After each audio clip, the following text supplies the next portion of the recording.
Nagugulo. Kinakain mo. Itlog. Kain kang itlog. Boy, gilagid. Gigil mo daw sila. Gigil. Gigil. Gigil.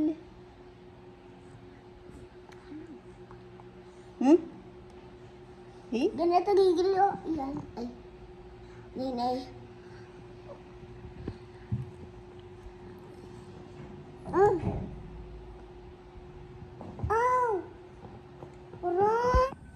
Pasok na naman, Nochi. Pasok na naman. Kami maghahatid ngayon. Wala si ka-farmer. Nagtrabaho. Maaga pong namalengke sa San Fernando kasi may bibilihin din po siya doon.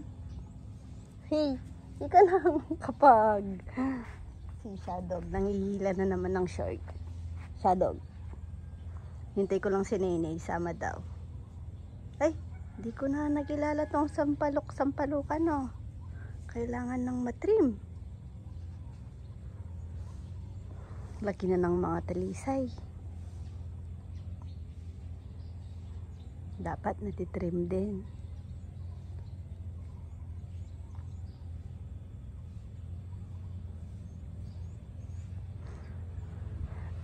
Tayin ko si Nenay dahil sasama ko siya.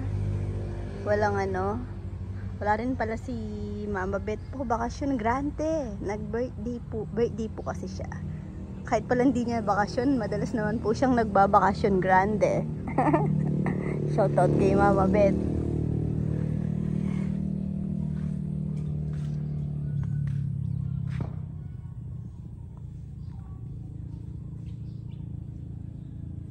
Tapos natapat pa ng Sabado yung birthday niya. Hindi po namin siya napaghanda. Pero si Nathan tsaka si Ann, binilhan siya ng cake tsaka flowers.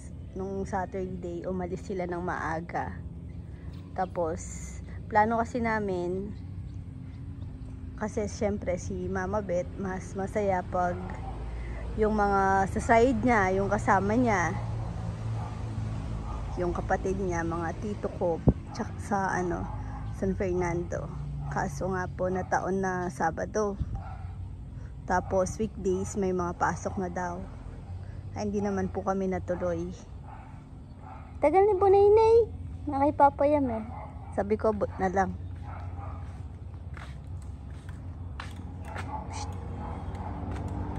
Ay, ang ganda naman ni ate. Oh, parang ang bait-bait na bata.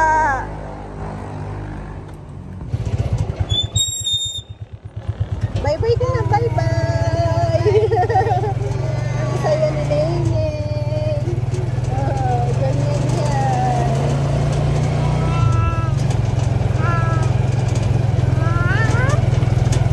Tulog ka ulit na. Hindi ka man natutulog sa biyahe. Man, gutom ka na, be? Oh, kita ko siya nagsandok ng rice, tapos may dalang yung nasandok pa naman, panis. Yung bibigay sana sa bibi. Dala niya doon, nakita niya po kasi, nagtanong siya ng ulam sa akin. Sabi ko, manok. Tapos, adobo ba yung ulam, mama? Adobong manok. Sabi ko, fried chicken. Sabi ko, nandun. Si Jomar po kasi nagluluto ngayon. Yun. Tinatambayan niya si Jomar po doon mula kanina. Gutom na ata. Hindi ko na po kasi siya pinakain ng kung ano-ano dahil malapit na rin naman mag-lunch. Maxi! Mamaya na, mamaya. Hindi pa pwede. Bukas yung gate. Nagpapakawala na siya. Uy! Uy, luto na. Ay, naamoy ni Max. Wala ka pang tsinelas. Uy! Uy, sarap! Ano yan? Tapos, ayan, busy kasi ako dito. Nagbabalot po ako dito. Tapos, ito hindi pa na-sealed. Bagong luto po yan. Nag-leak test po muna kasi ako kagabi nung pagka-repack sa bottle. Tapos, eto, nagloko pa yung printer namin. Ayan, mano-mano tuloy. Hindi siya, kailangan, tinitape ko pa para hindi, kung umulan man, di mabasa. Eto, nakailang lang ako, print. Tapos, nagloko, parang nasira, na overheat tata yung adapter pa tawag doon. Ayan.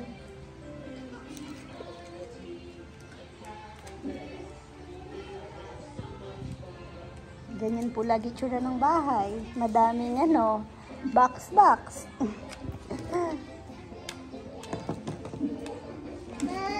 Ano? Uyag mo.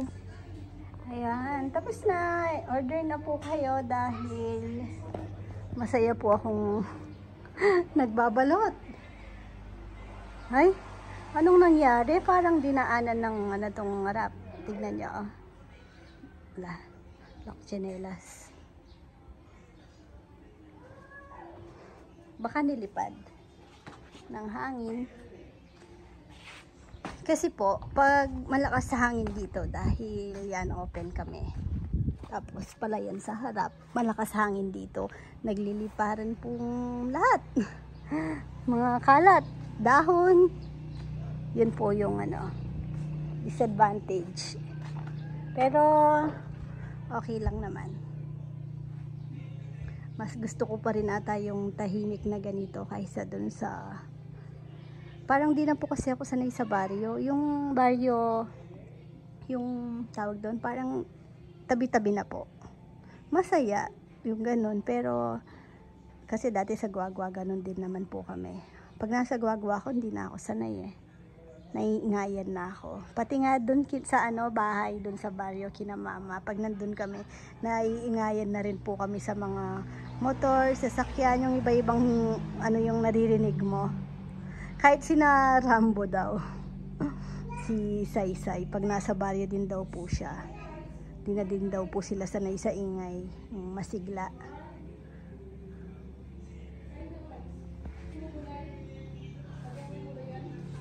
Nene, pag ikaw nahulog ka dyan, napakakulit po ng bata.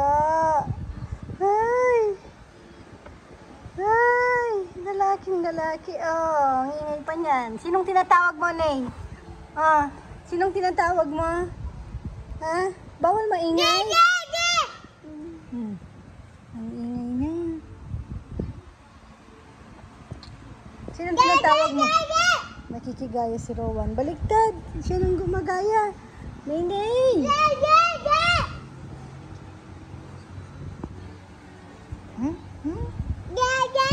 Mahuhulog to sa labas. Rowan, malaki ka na. Rowan, baba na.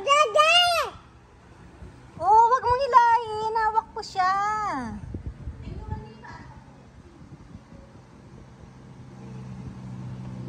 Uy!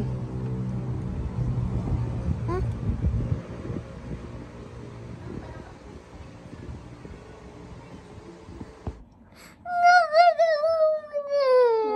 Ay, nakagat po siya. Kasi, bakit ka nakagat? La.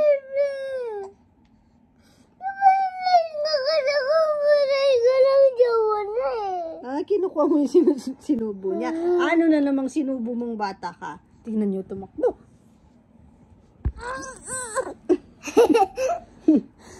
Kinuha mo yan. Ay, kay ate kasi ito Sabi ko wag lalagay sa room. Nay. Wag, masasaktan siya, be. Nay. Ay, nako. Good morning ulit. Mga kabebe. Nako, di natatapos yung aking vlog. Ay, Kong. Max! Laging nananakot si Max. Dami kasing ginagawa. Hindi ako, hindi na nga ako makapag-me time.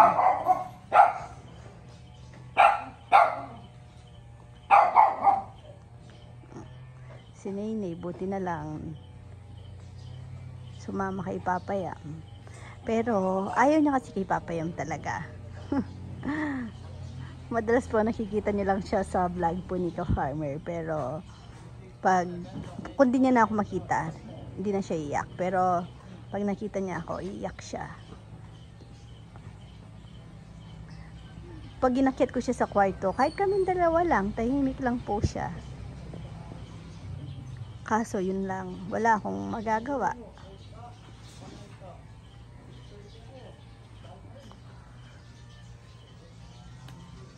Gaya ngayon, no? Ayusin ko pa yung mga gamit po sa storage. Ayan.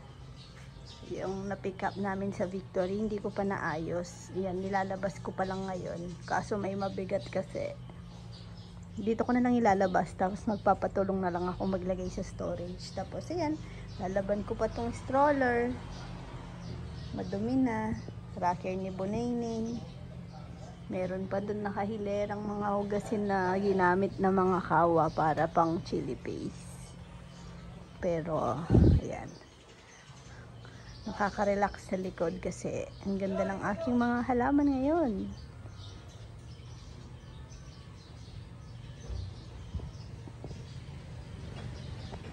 Sabi ko kay ulam po muna namin ngayon, maggulay muna kami. Kahapon nag-classic fried chicken kami. Nung hinatid ko si Chichi. Kulang pala yung pera kong dala. Bumili pa kasi ako ng tubig din ni Nene. Umutang kami ng manok ni Jomar. Hindi ko pa nabayaran. Tinatawagan ko si Ka-Farmer, sabi ko daanan niya, bayaran niya na lang. Suki niya rin po yun eh. Kaso naiwan niya yung phone. Nakakahiya tuloy sa Gcash ko po, wala daw po silang Gcash. Ang dami naming dito, yung sa duha to, ayan ilipat ko kaya. Pero sabi ni Ka-Farmer, kasi kung galing sa buto, matagal pa daw magbunga. Mas maganda daw yung grafted.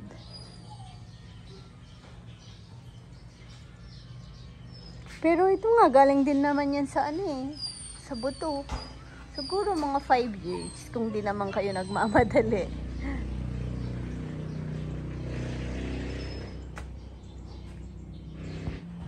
Tapos, itong sofa set na to, yung isang mahaba, nandun sa may garahe pa. Ito, binili ni Papayam to kay Romel. Kasi, di ba, naglipat bahay po sila. Tapos, ito, ire-replace sana ni Papayam or kay Billy ata. Kasi, hindi nata kinuha ni Billy. Ngayon, naayusin ni Papayam. Tapos, ibebenta niya daw ulit. Kasi okay pa naman yung kahoy. Parang may mga i-repair lang naman. Tapos, kukulayan ulit.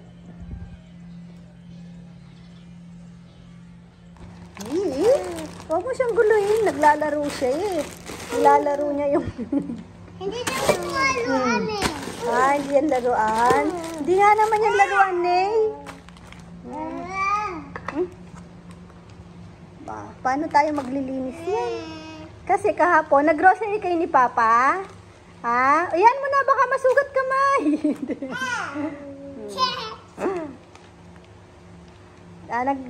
Nung sinundo si ate? Yun, namili sila ng konting wala na kaming stock. Pangalmusal ng pamerienda. Ayan, masarap yan. Sardinas. Luto tayo dito. Hindi, may ulam tayo. Uy, muntik yung paa ni. Kawawa yun yung Kawawa yung ears. Tingnan nyo, kawawa talagang baby ko na yan. Kagatin po siya. Tingnan yung tenga. Maano po ngayon dahil nag-uulan-ulan, tapos medyo malamok. Si Rowan po hindi masyadong sensitive yung skin na nagmana sa akin. Si Nene tsaka si Chichi. Si Chichi po yung sensitive tsaka si Bonaynay. Sige, guluhin nyo yung pinamili ni Papa. Sabi ko kasi, naalala ni Ka-Farmer, sabi ko namimiss ko yung Lucky. Bumili po siya. Luto tayo chicken ganito. Di pwede yan araw-araw na ganito tayo kagabi kasi kaya yung chicken. Minsan lang yun. Chicken. Chicken? Oh, chicken yung ulam mo pa ngayon. May chicken ka pa ngayon, di ba?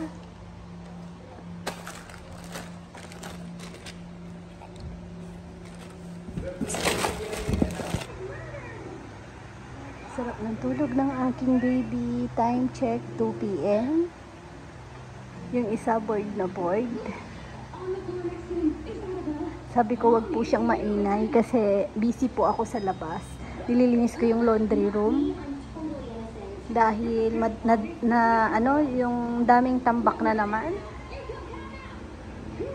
Di kasi, yun, basta yun, inayos ko, ang gulo eh. Yan, kaya pinasok ko muna pati ibang hanger, nakapasok tuloy. Mamaya ko na tupi, pag sinipag. Pero baka ilagay ko muna sa laundry basket. Tinawag ako ni Rowan kasi nagising daw po si Nenay. Kaya dinuyan ko lang, buti natulog ulit. Tapos siya tahimik doon, nanonood. Sobrang inip po niya kasi wala yung ate niya. Niyayaya niya na si papa niya na sunduin na daw si ate.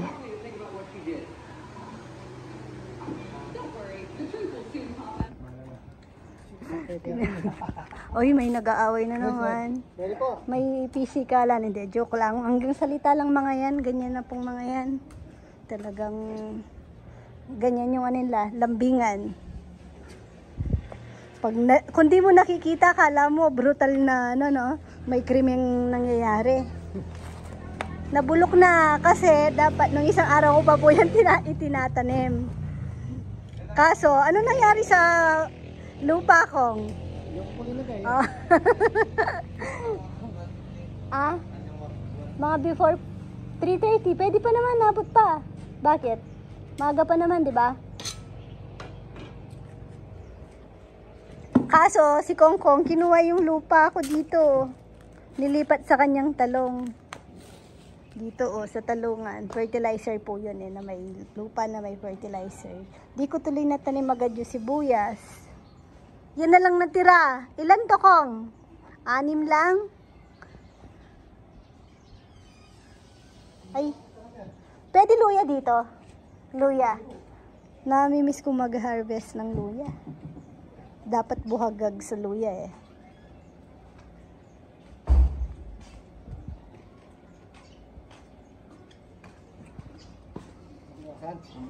Inano ko yung duyan kasi ang baho, no? Amoy neptalina na. Sabi ko, paano may magduduyan na bisita dyan? Ganyan yung amoy. Ay, talaga po. Oh. So, alam niyo po bang si Kongkong yung best employee dito? Sipag, oh. Kongkong. Ayaw mo maniwala sa akin, Kong, ha? Tapos si Rizal, iyaya ko po dito. I-import ko muna kasi sa Palayan sila kanina. Palayan kayo? After nila sa Palayan, sabi ko, i-ano namin tong sampayan ni Mama Beth. Kasi yung sa hanger, wala kaming ano, ng hanger. Parang baging ni Goy-Goy ito.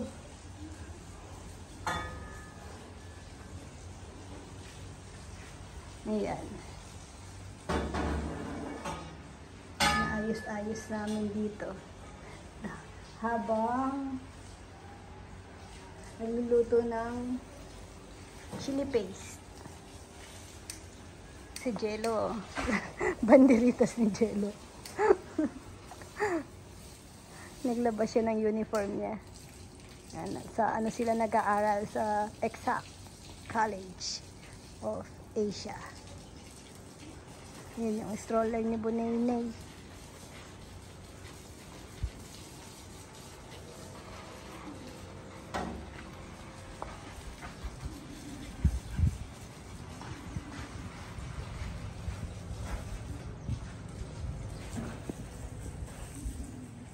Ito, inuhugot ko. Di ko mahugot-hugot. Laki na. Yung galing pa namin to ng kasapsapan. Nakita ko yung puno. Natakot ako eh. Kala ko maliit lang. Sobrang laki pala. Ganda ng mga halaman ko dito. Pagdating niya na summer, nag-ano yan. Ay! Kala ko kung ano. May hook.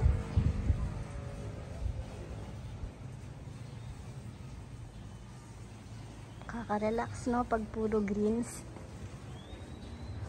Wala na yung ano, yung mga makakate. Ang galing din nung in-spray.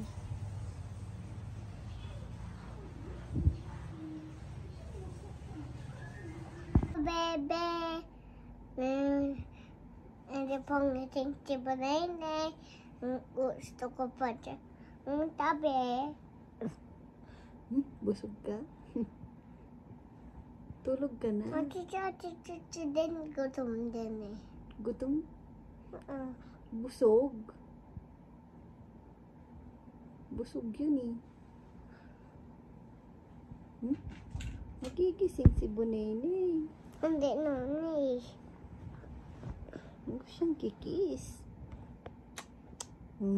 Si mama na lang kiss mo. Sige. Kasi mainit siya eh. Oh, so wag na, baka tatamaan. Maya na lang kiss. Sige na nga. Alam niyo po ba si Dodo? Meron po yung puppy love. Ano yun? Ano daw yun? Hindi niya pa alam. Hindi. Meron po siyang... Hindi. Hindi, nagagandahan po siya kay... Sinong maganda? Si Chachay. Oh, si Say daw po. Ate si Mama. Ate si Papa. Ate Si Papa? Maganda si Papa? si Bonay. Maganda din. Niloloko mo na naman. Naggano ka lang, may isingit mo lang na maganda si Saysay. Ayaw mo lang magselos kami. No, ganda si Ate Saysay. Ha? Si Ate Queen. Titingin siya sa akin. Si Ate Saysay? Laluan nata tong baby. Laluan nata to eh. Iniiba niya po usapan. Nahiya po siya kasi nung kinukwento namin ni ka-farmer kay Lola Ma, sabi namin, si Dodo, may puppy love. Nahiya siya. Sabi niya, uwi na kayo. Iwan niyo na ako dito. No? Sige na nga, hindi ko na ikukwento. Good night ka na. Good night po ka, Pepe. Ay ko pa. Tutulog na din sila. Good night ka na. Good night ka, Po. bebe. Good night po. Good night, Bunay. Thank you for watching. Thank you to Maxi. God bless. Let's bet. Mama chup chup. Mama chup chup. Hi, Bunay. Hindi, may ano daw sasabihin mo kay Ate Saysay? Ganda siya. Ano pa? Ano sasabihin mo kay Ate Saysay?